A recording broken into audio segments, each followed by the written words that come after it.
Vous n'avez pas C'est de bon pour transmission en particulier? Non, non, on va juste rester 5 minutes pour nettoyer et désinfecter et on repart. Ok, super. Au revoir. Merci beaucoup. Bonne journée. Merci, bonne journée. Vous parlez quelle langue?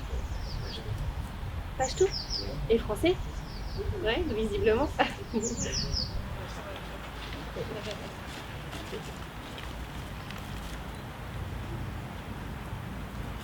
En gros, ce qu'il faut que vous sachiez, juste comment on fonctionne. Donc, ici, pour l'instant, donc, on vous a reçu. Vous avez fait le test? Pas encore. Non. On va le faire ici. D'accord? On va attendre les résultats. Et en fonction, on verra pour la suite. Ça se verra avec le docteur. Ok?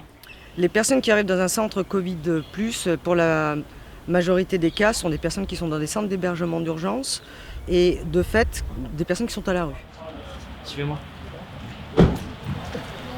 Donc dès lors qu'il y a un cas suspect qui est diagnostiqué, nous intervenons avec nos équipes mobiles dans ces lieux pour tenter de faire un test si nous avons les kits disponibles. Et en tout cas sur un plan médical, nous avons tous les symptômes qui nous permettent finalement d'identifier un cas suspect. Et c'est l'ARS qui effectue le transfert du patient par l'intermédiaire de la Croix-Rouge qui s'occupe des transports et qui amène les patients en fait dans des centres Covid+, qui sont et à Paris et en banlieue parisienne. Ça, c'est des vêtements de rechange.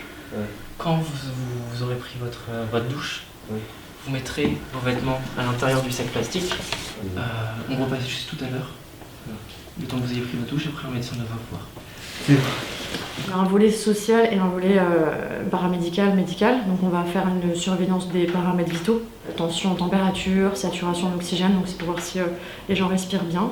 Ces personnes-là, on va leur apporter aussi un conseil sur l'hygiène, le port du masque, le lavage des mains, pour éviter de éventuellement contaminer d'autres personnes.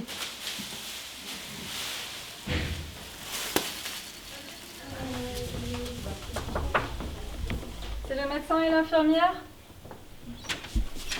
Bonjour. Bonjour. On vient vous examiner? Oui. D'accord. Ensuite, il y a une consultation médicale qui est faite aussi, et un suivi si besoin, si c'est des gens qui ont un traitement de fond, une maladie associée, comme on les surveille régulièrement, quelqu'un qui va soudainement avoir beaucoup de difficultés à respirer. Encore une fois, on n'est pas à l'hôpital ici, on n'a pas forcément les moyens de mettre de l'oxygène en route sur une longue période. Quelqu'un qui aura besoin d'examens complémentaires, c'est ce genre de personnes, on va les référer vers l'hôpital à travers le dispatch du centre 15. D'accord, s'il y a besoin, donc je vous laisse vous installer. Il y a 50 hébergements potentiels de personnes qui seront soit Covid positifs, soit en suspicion. Il faut qu'on puisse gérer la sortie. Certains seront référés de centres d'hébergement, donc potentiellement ils y retournent. Mais on a aussi beaucoup de personnes à la rue et donc il faut qu'on puisse les orienter et qu'ils puissent être pris en charge avec une proposition faite d'hébergement. Le docteur est en haut. Upstairs. Upstairs? Yeah.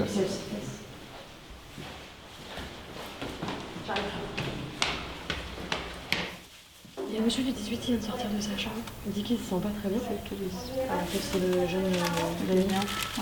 Il s'agit de faire admettre, en l'occurrence, qu'une personne qui vit dans une zone de confinement est dangereuse pour elle-même, mais peut être aussi dangereuse pour les autres personnes qui sont dans le même lieu, type gymnase, encore une fois. L'intérêt, c'est d'aller jusqu'au bout de la chaîne, puisque entre nos équipes mobiles, la clinique mobile, les interventions dans les centres d'urgence, nous avons finalement au bout de la chaîne une équipe médicale qui prend en charge les patients jusqu'au bout.